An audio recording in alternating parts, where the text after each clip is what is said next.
Good morning. And welcome to Unity Spiritual Center, Saxe. This April 10, 2022. It is Palm Sunday. Let's take a deep breath together. And just breathe and relax.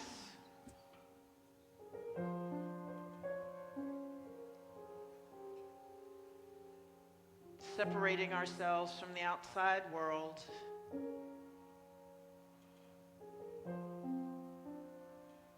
Dropping into our heart space. Opening heart and mind to whatever it is we are going to experience together today.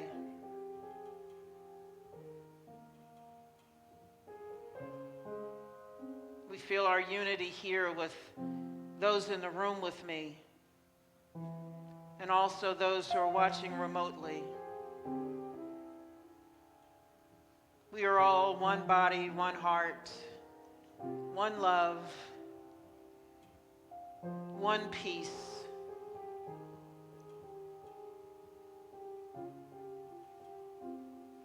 And so we let ourselves settle into this place, feeling supported by the chairs that we're sitting on. Feeling supported by the all good, which is our life, our health, our prosperity.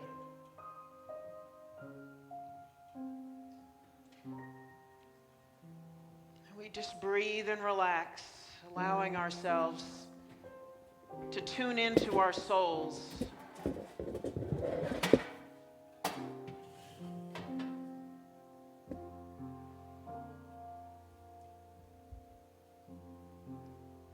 Allowing ourselves just to be here.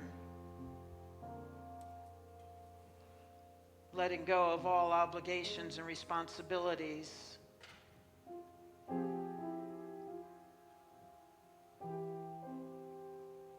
Taking off the hats that we wear throughout the day, throughout the week.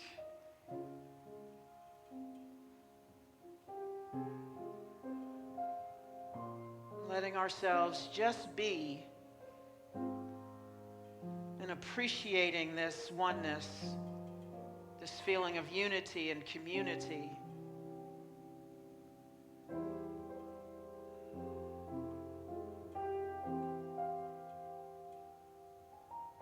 We separate ourselves, detached from the busyness of our lives.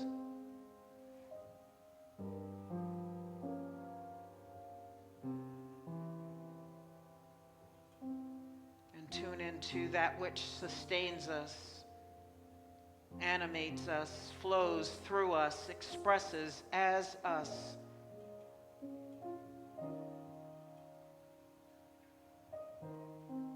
Which is divine wisdom, divine love,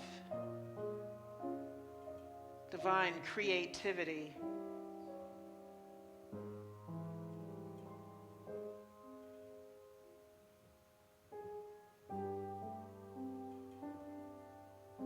Let's take a deep breath together. Inhaling, holding it at the top, exhaling. Inhaling again, bringing it in. Allowing the belly to expand. And we exhale fully, contracting the belly, relaxing the diaphragm, letting go of any tension, any unease, any dis-ease of the body, mind, spirit, and heart.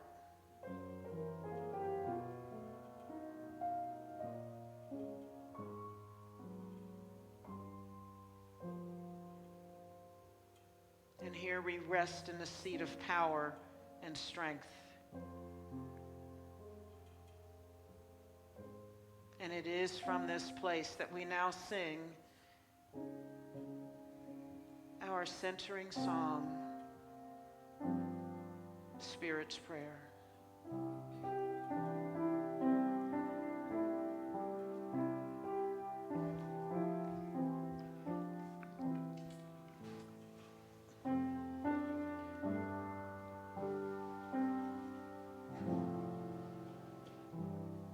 together. Loving Spirit dwells in me. This is my divinity.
Good morning. Right. Today's inspirational moment is from Myrtle Fillmore, Healing Letters, and the word is trust. Be still, be still, be still. God in the midst of you is substance. God in the midst of you is love. God in the midst of you is wisdom. Let not your thoughts be given back to lack, but let wisdom fill them with the substance and faith in God. Let not your heart be a center of resentment and fear and doubt. Be still and know that at this moment it is the altar of God, of love, love so sure and unfailing, love so irresistible and magnetic that it draws your supply to you from the great storehouse of the universe. Trust God, use God's wisdom, approve and express God's love. As you come out of the silence, count your blessings and give thanks for them. Realize that only good exists in you and in your world, that the power you contacted in the silence may have opportunity to multiply and increase your blessings.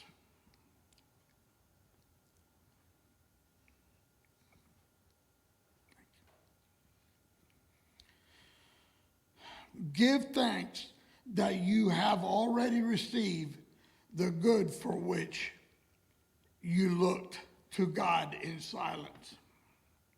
Feeling the assurance, before the call, I will answer.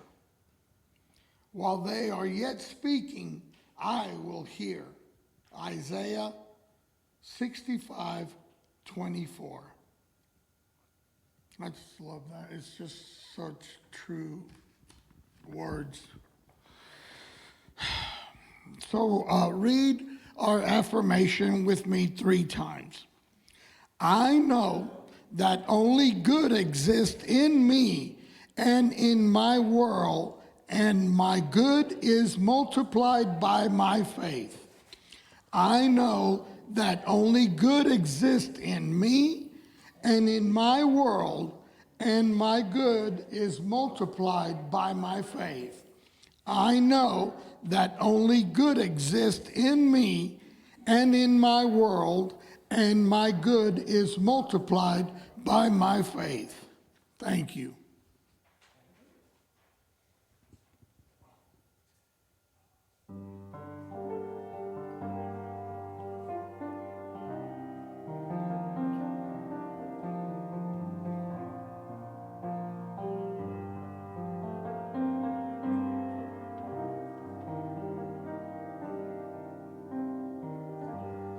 Love comes when you least expect it. Love comes and you can't neglect it. Love comes and you must protect it. When love comes, love comes in your darkest hour, when life's sweetness has turned sour.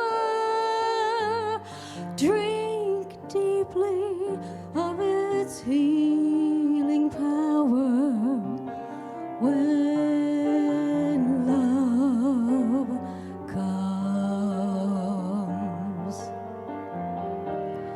love comes like a whispered kiss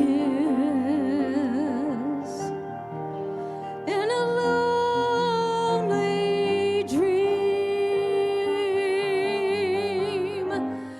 Wake and savor total bliss, the greatest gift in life is this.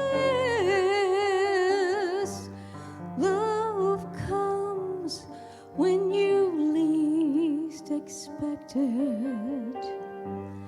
Love comes and you can't neglect it. Love comes and you must protect it. When love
darkest hour, when life's sweetness has turned sour,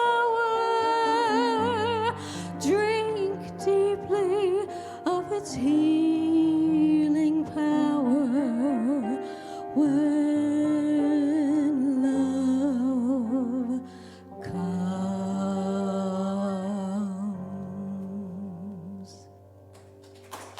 Thank you.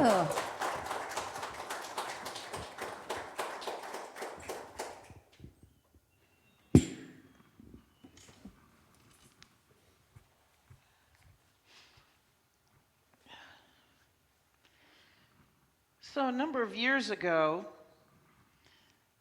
my mother and I went to Good Friday service together at her church in Plano.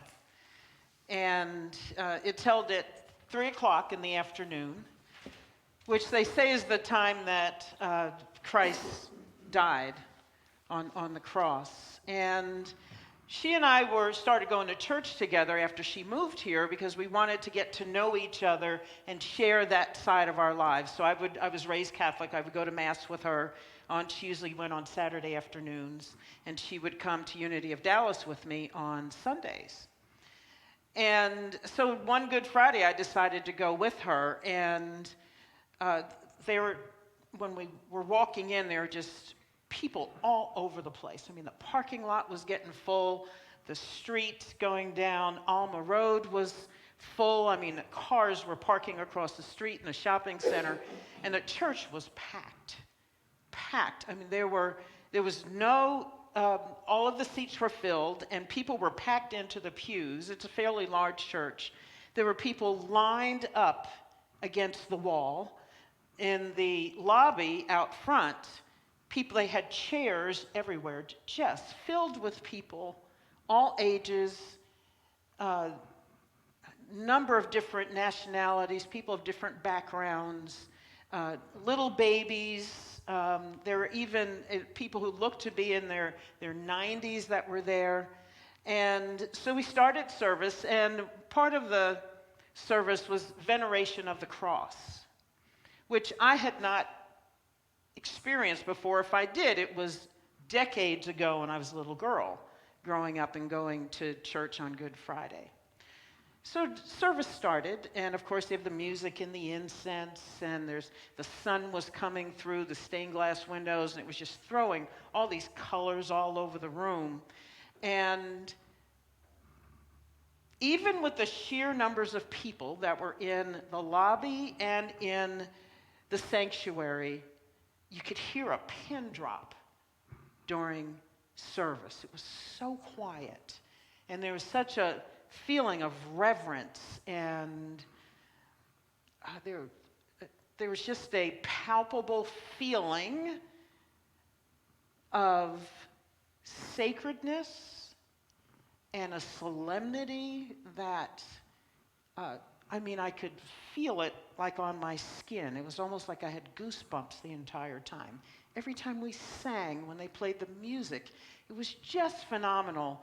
And then they started the veneration of the cross, and the priest, one of the priests, because there were probably 4 or 5 of them there, carried a huge cross, which must have been very, very heavy, very thick, very big. It was probably at least 7 feet tall, this cross.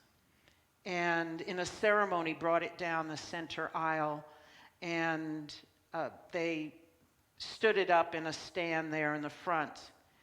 And they started the music, and after the priests did their part of the ritual to open up the veneration of the cross, then people started to come up, and they would walk up to the front. And the custom is that you go up and you can either bow before the cross, you're welcome to kiss the cross if you like to, kneel before it and say a prayer. And in the beginning, I'm thinking, we got a lot of people in here. This could be a very long ritual, and it was. But every single moment, everyone held space for the person who was up front, in front of the cross. You didn't hear whispering, there was no talking, you didn't hear paper crumbling, nobody was getting out of their seats to go anywhere. It was just quiet and wonderful. People who are not used to, who are not Catholic and have not been raised Catholic and never been to a Mass, you often hear them during Mass, if they're going to a wedding or something else or a funeral, talk about the standing and the sitting, the kneeling, and going through this whole thing. But during this service, everyone stood, knelt, and sat as one body. It was just uncanny how it happened. Everyone stood and knelt.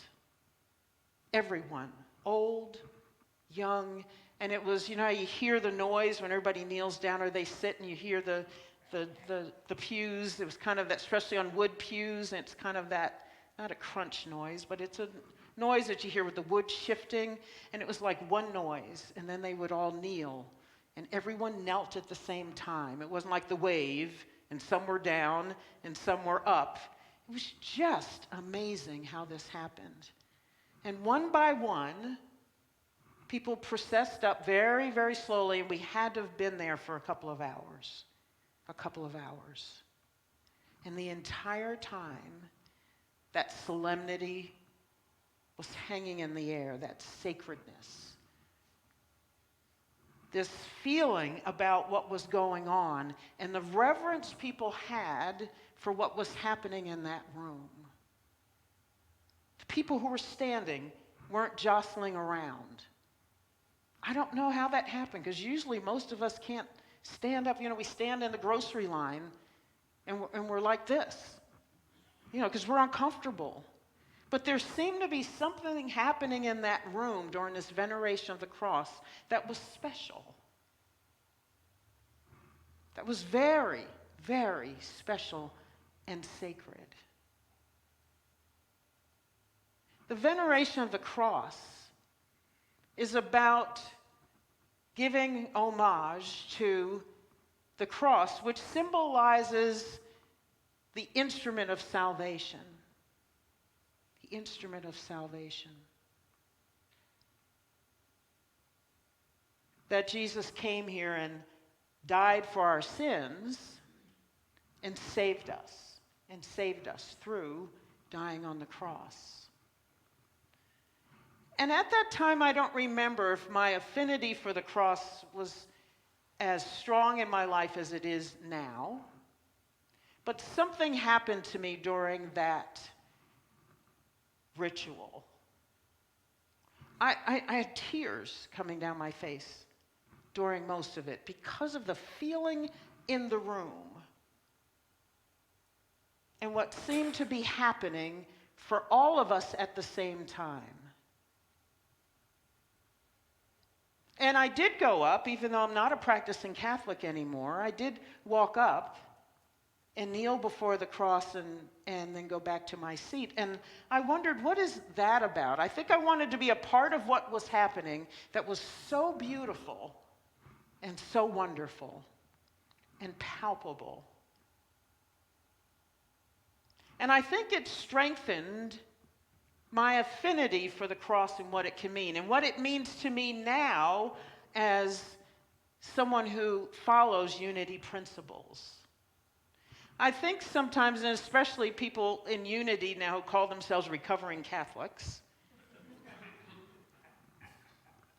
that sometimes we have a tendency to separate ourselves from the faith that we grew up in because unity principles are how we live now. And we've decided and we cast away what we grew up in, the faith that we practiced growing up. And I did that very thing. I thought it had no place in what I believe now. And yet, during that veneration of the cross, there was no difference for me. No difference. And I had a new appreciation for that ritual and for Catholicism in that moment. I had a new appreciation for what community can bring to an experience. and an experience of God. I had an experience, a very special experience of God during those couple of hours that we were all together in that room.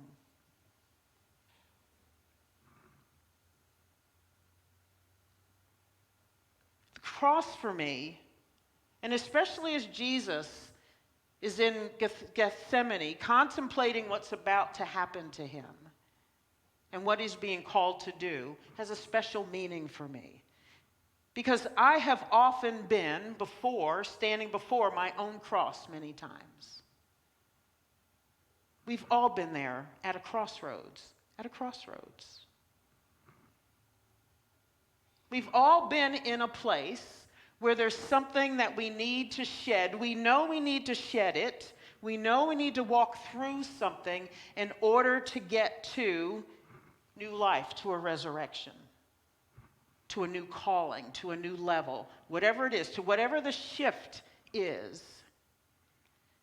And we've all been in that place where perhaps we are on our knees. I've been on my knees many a time, struggling with something, and knowing that there is something to give up. Yes, I know I need to give up, and yet I'm struggling in the giving up, in the surrendering of that, to step into something new. And that's why the story of Gethsemane is profound for me, is very meaningful for me.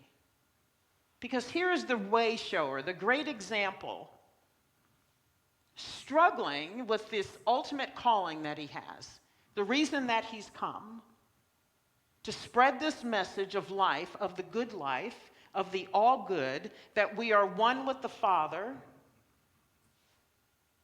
and that we have this amazing power that is us and expresses in us and through us, and that just by invoking it, we get to create miracles in our lives and in the world at large. He is having a moment of crisis. He's asking for his friends to come sit and be with me. In fact, he asked them 3 times because he discovers them sleeping and not holding space for him. He goes back twice to say, can you not do what I'm asking for you? Oh my gosh, I need help in this moment. How many times have we been at a crossroads and it's just us and we feel lonely in it and we want somebody else to be there with us? And often they're not or can't be because life happens and people are busy or it's not the right time. You know, we just call and we're in our moment of feeling like we're going to lose it, like we can't handle it ourselves. And so we reach out, but maybe they're not there for some reason. And that's part of the struggle. And being in this place, saying, I know it's time, I know it's time, I know it's time. I don't know if I have it. I don't know if I got it in me. I don't know if I've got it in me. This is what Gethsemane symbolizes in metaphysics, which is the grounding philosophy of unity. It explains that Gethsemane, here in the Metaphysical Bible Dictionary, that Gethsemane is a garden near Jerusalem at the foot of the Mount of Olives. It was the scene of the agony, that's Jesus in Gethsemane, struggling with this decision now, and the betrayal of Jesus. Metaphysically, this is what it means. The struggle that takes place within the consciousness when truth, with a capital T, is realized as the one reality. All the good is pressed out and saved, and the error is denied away. This is often agony, the suffering that the soul undergoes in giving up its cherished idols or in letting go of human consciousness. The great work of everyone is to incorporate the Christ mind in soul and body. The process of eliminating the old consciousness and entering into the new may be compared to Gethsemane. whose meaning is oil press, press for extracting unguents and ointments. A press is an emblem of trial, distress, agony, while oil points to spirit and illumination.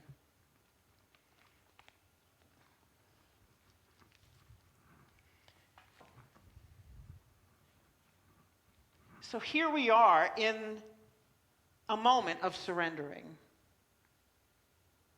I've said before, for me, surrendering was a 4-letter word. I've often said, I'll surrender to nothing. I'll surrender to nothing. And I have also said that surrendering is one of the most difficult things I've ever done. But always the most rewarding. It depends what you surrender to. Gethsemane is the place of surrendering to divine wisdom, to the all good, to being able to go beyond the human consciousness, the sense mind, and say that it is divine life, life with a capital L, that will be my guide. And I will surrender my humanness, my human limitations, for the divinity that is me. And that's what Jesus did in Gethsemane. He's on his knees praying, man, I got this thing I've got to do. I know this is what I'm being called to do. Man, if there's anywhere you can take this away from me.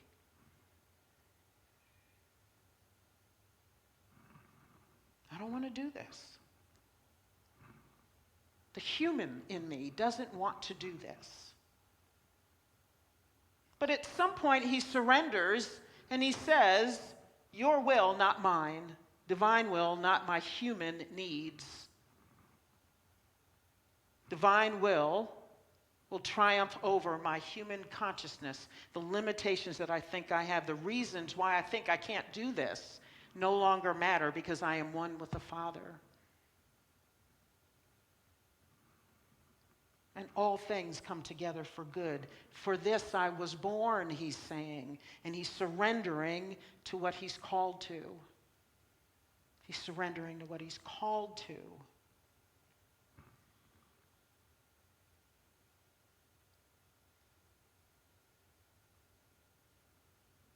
That's why I love the story of Gethsemane, because it reminds me that I don't have to be overwhelmed by my human limitations, by the parts of me that say, I can't handle this, I can't do this, this isn't for me. I know you've called me to it, but I don't want to go. I don't want to go. I've said that many times. In fact, there are times when I've said, oh, hell no, I don't want to do that. You've got the wrong, no, Many times in life I've said that, no. And a number of times it was a firm no, and I did not surrender to the divinity in me because fear just overrode me, and I let it take me.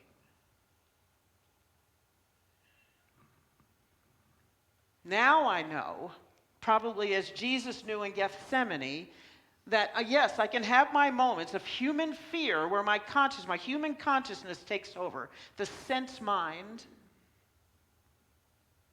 But I know that the good is on the other side of surrender, because it's happened before. And now I know that. Now I know no matter what's before me that I'm afraid of, I don't have to be afraid of it. And I just got to let go. I've just got to let go of the fear and say, yes, the Father and I are one. And then step forward into whatever it is, whatever the trial is.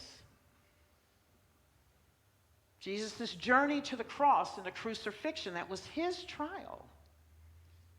And we all have our own crucifixion with different things in our lives. where we're at that crossroads.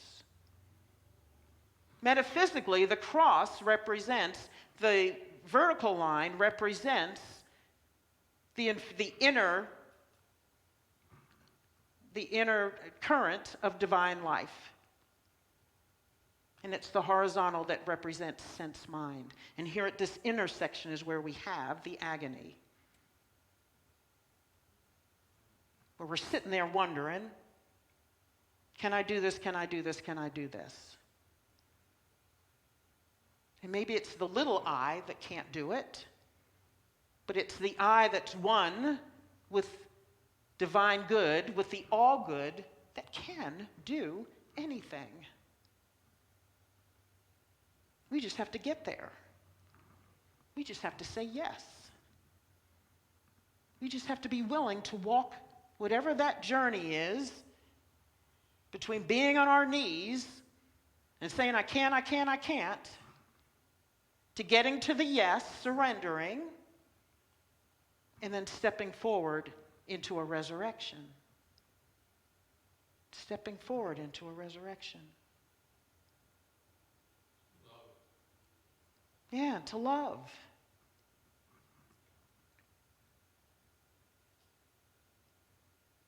There will be many crossroads in our lives.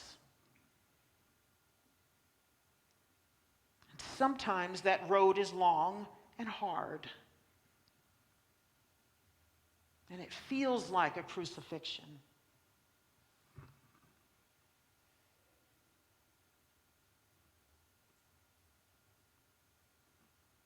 And yet we get the choice to say, I'm going to stay here in human consciousness and let this thing, the brain, try to handle what's going on. But some things in life call us further out.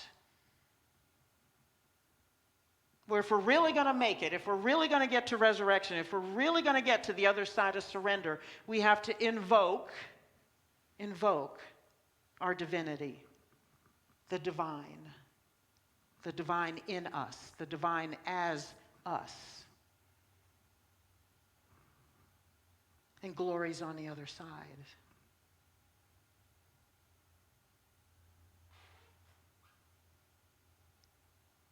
So what do we do?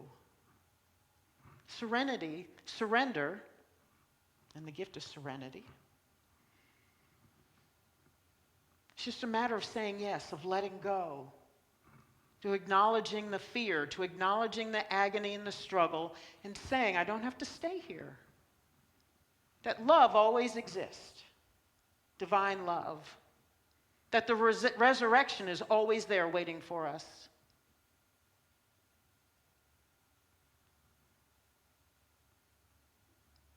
So we can have resurrection every single day of our lives. It's not just a once-a-year thing. It's not just about Jesus. It's about what that example means and what he's saying and demonstrating for us is possible for us in our lives.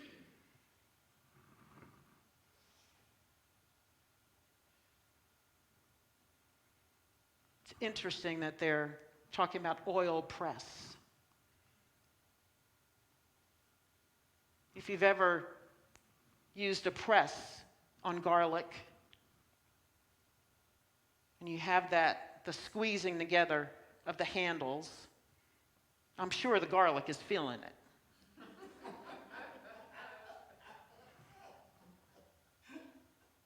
When you do the same thing and you want to get the oil out of nuts, it's the same thing. They're crushed together, but out of it comes the oil. Oil represents anointing.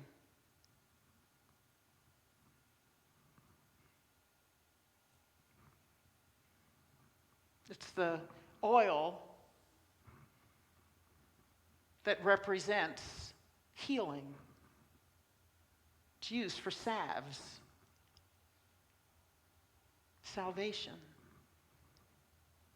Healing ourselves, our hearts, our consciousness, our minds, our souls.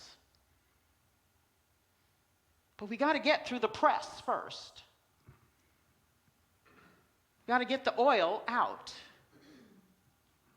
But it's in the process of the agony that we get to the oil, to the healing, to the serenity on the other side, to the gift on the other side of surrender, to get out of the press, to pull through us what we can use to bless our lives. It's always there. It's contained in the nut, in the garlic, whatever it is you're pressing.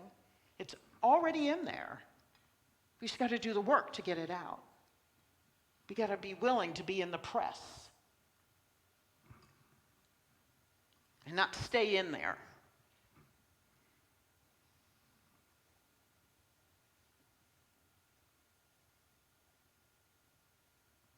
That's why I have an affinity for the cross, because it reminds me that this intersection is there. And that I can surrender to this inner life current. It's always there. I just have to invoke it, call it in, acknowledge it, use it. Use it. Surrender my human consciousness, the sense mind, the horizontal part of the cross, to this. To this. And step into whatever it is the resurrection means for us in that particular moment.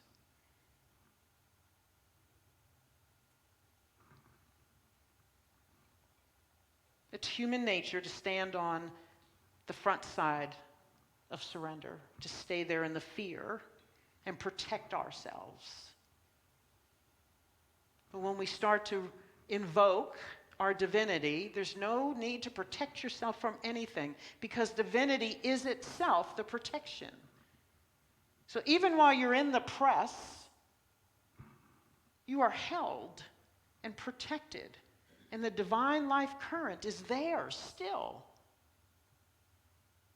In fact, it is activated in the press.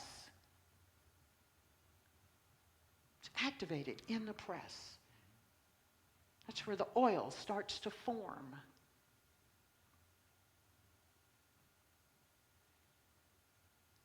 There's no need to hold the fear, to stay in the agony. There's no need. We can choose resurrection whenever we want. We just got to let go of the suffering and the agony and get to yes faster. I get to yes a whole lot faster than I used to. A whole lot faster. Took some decades. Doesn't matter how long it takes, as long as you get there. As long as you get there.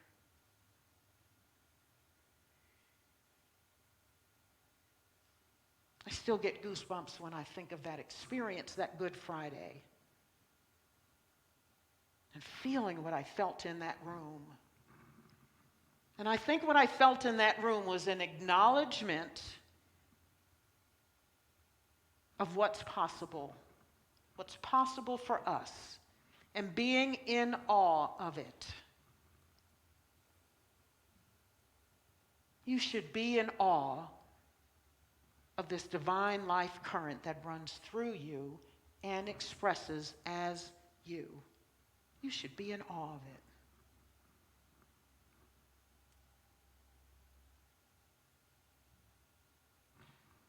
That's what I felt in that room. Awe.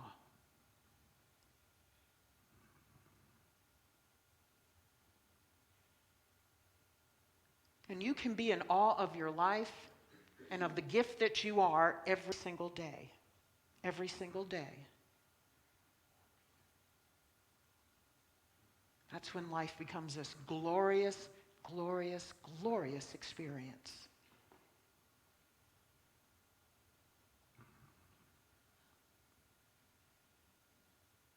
Let's take this in a meditation.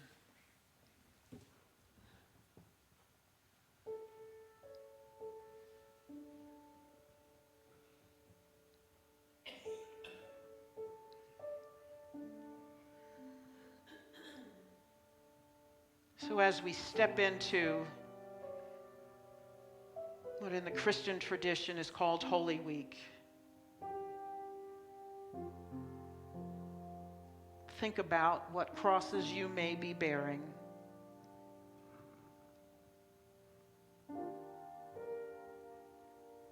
What are you carrying? What have you taken on your back? What's riding on your shoulders? And what are you being asked to surrender to?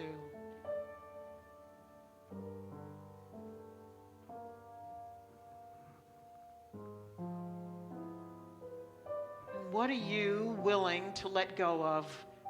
What are you willing to die to this week? What is it?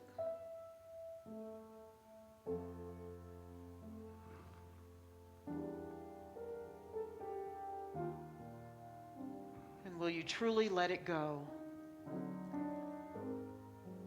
Let it go as you realize and remember and access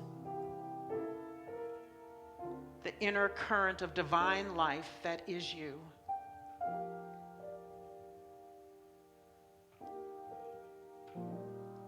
Are you willing to surrender? Are you willing to shed the old wineskins?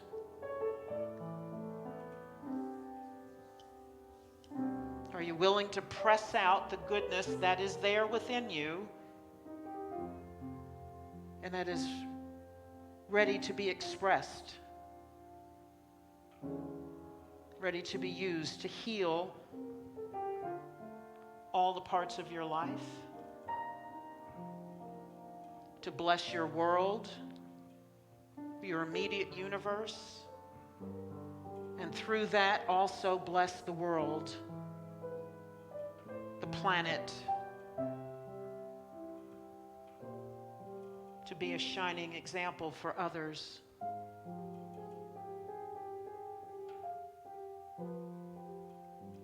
To add to this global consciousness of peace and love and generosity and kindness and gentleness, patience, faithfulness, the fruit of the Spirit.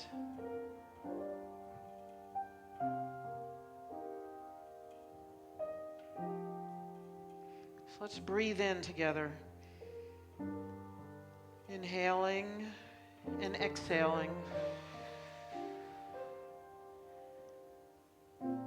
Breathing in and exhaling and releasing all that we choose to let go of.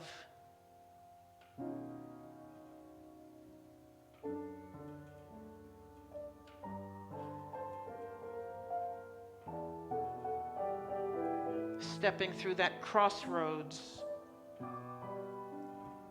and getting to the other side of surrender, to a resurrection of the heart, of our consciousness, of our spirits, all of which will heal the body and animate it.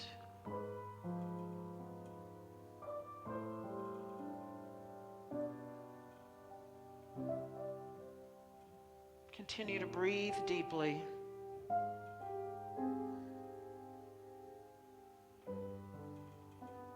Standing in awe of the all good.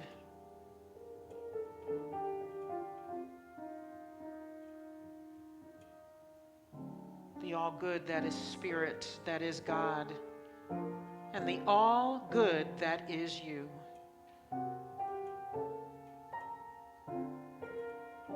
The all good that is each and every one of us.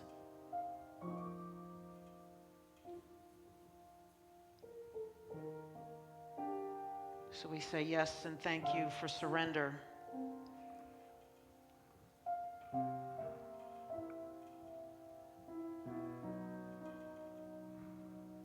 say yes and thank you for the path to resurrection.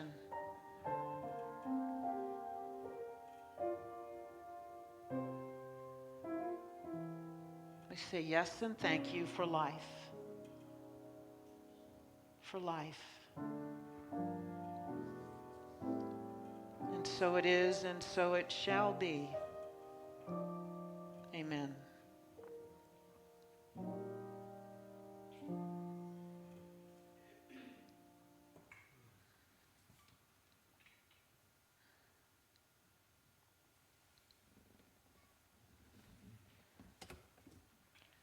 So here in this moment,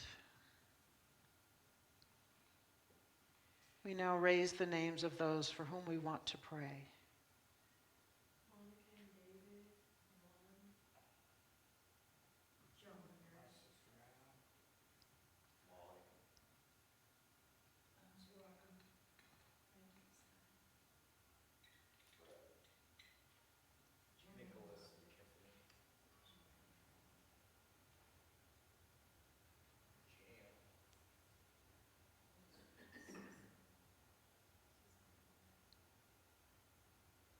For Jesslyn, Matthew,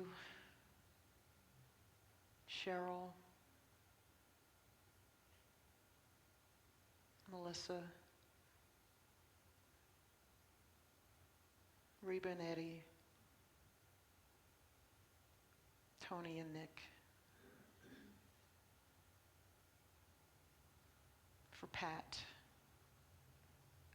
for Marie, for Judy Marie,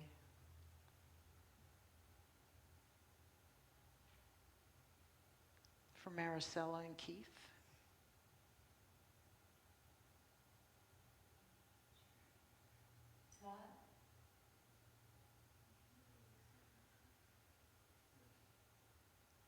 for Diane and Gwen,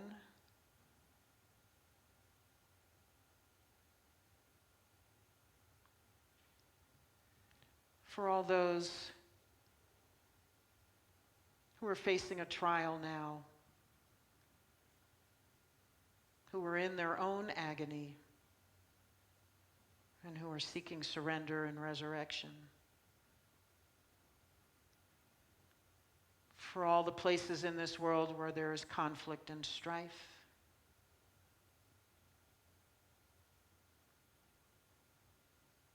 For Mother Earth. And for all sentient beings. As we walk a path to peace and unity and harmony.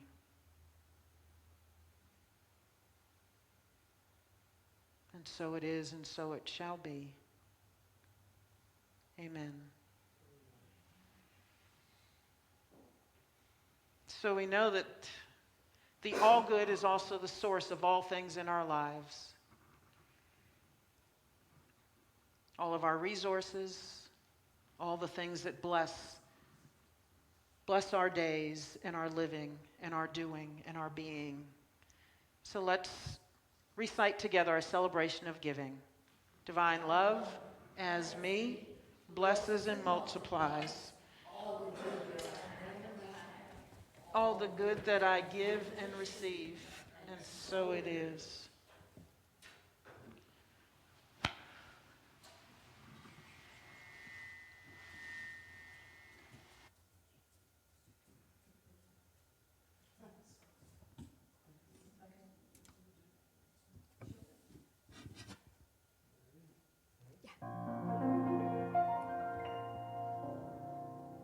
Why should my heart feel discouraged? Why should the shadows come? Why should my heart be lonely and long for heaven and home when Jesus is my portion, my constant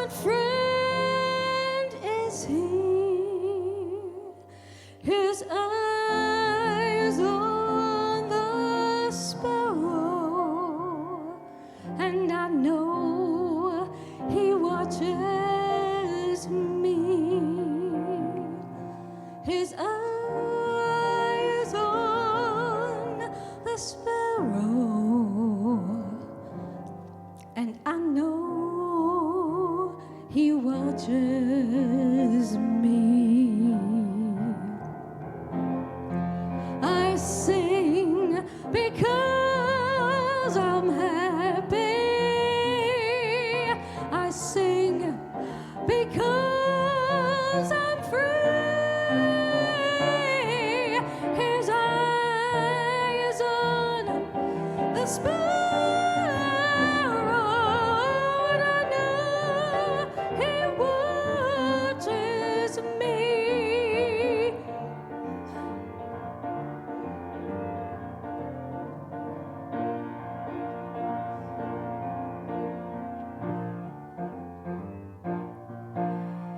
Whenever I'm tempted, Honey, go to the verse.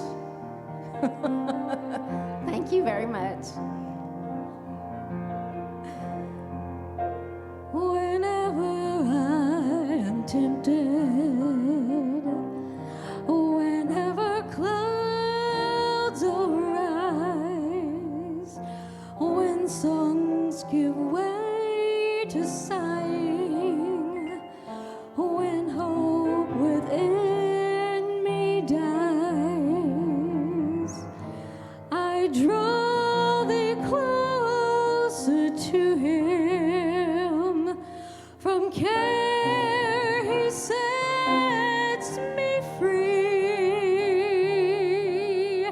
His eye is on the sparrow, and I know He watches me. His eye is on the sparrow, and I know He watches me. I sing because I'm happy. I sing because I'm free. His eye is on the sparrow, and I know He watches me. I sing because I'm happy. Oh, I sing because I'm free. His eyes on the sparrow,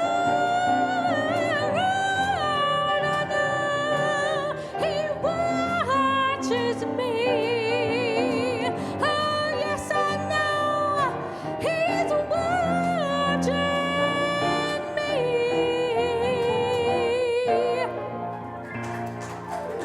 Thank you. Thank you.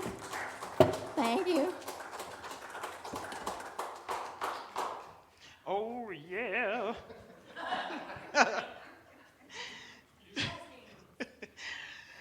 Let's give thanks for our offering. We are so deeply grateful for all the time, treasure, and talent that overflows into this community. Every hour that is given, all the work that is done, all the joy and love, all of the finances that flow in and allow us to do the work that we are called to do here, spreading a message of love, peace, joy, abundance, harmony, and unity. Amen. Have that first slide, please.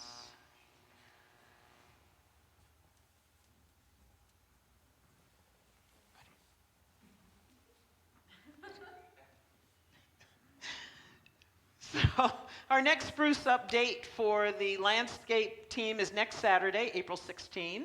So Tess will be in touch with everybody about what time to show up and what's going to happen. If you would like to join the team and you've never worked on it before, you can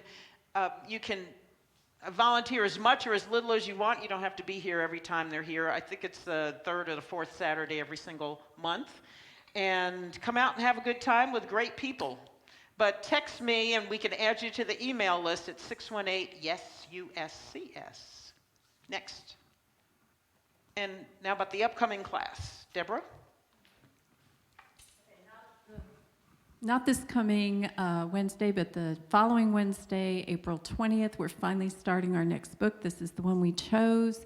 It's called It's Not Your Money. It incorporates finances and money, but of course, the little secret of the book is really it's about being in the flow. So you don't have to have money issues to come. Most people would like to feel more healthy-minded about their approach regarding money or finances. So I think it's applicable to everyone. We have a lively group of people that come every Wednesday to join in the discussion. There's a lot of sharing, a lot of laughter. It's a very safe place to share, and we just invite you to join us. It's going to be 9 weeks. This book is great it's got like an 8-week outline to it, and then we have another week just to kind of wrap things up. So please feel free to come and join us. We'll be right here at 6:30. It just runs an hour and a half. Thank you. And one other thing, there's no slide for this.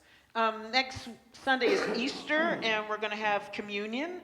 We'll have the communion ritual. If you've never had communion here, we call it spiritual communion. But it's an affirmation of life. And it's very different, if you've ever been to Mass, it's very different from that. But can still be just as we've done it here before, and it's just been wonderful. So if you're free to join in if you would like, and you don't have to. You can just hold the space and watch and be in the room as we're going through this ritual. We'll have lots of special music, so please join us. For those of you who are going to be watching remotely, I will send out in an email a video of how you can create your own communion experience at home and have your own altar, your own bread and juice or wine or whatever it is you want to have. So I'll send that out this week so that you can participate at home and be with us in the ritual next Sunday. And that is it. Now we have mission and vision, please. Pete, I think it's you, right? All right. The good thing about the communion here is that we use real wine and donuts. No, I'm kidding. Okay. All right. Let's do our vision and mission together, please. We are Unity Spiritual Center Saxe.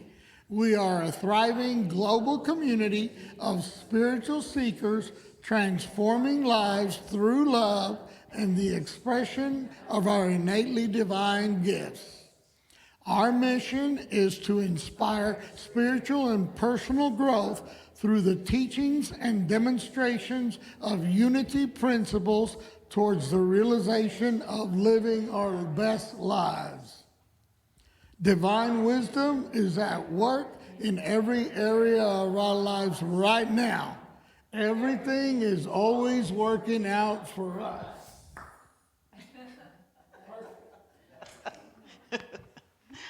Thank you very much for joining us. It's your love, your presence, the gift that is you that makes this the most special place to be on Sunday morning. Have a glorious week. Think about what it is that you need to let go of. What's the cross you're bearing? And what is the resurrection that is waiting for you in your life in this next week? We can rise every single day if we're ready to. So have a great week, and we'll see you next Sunday.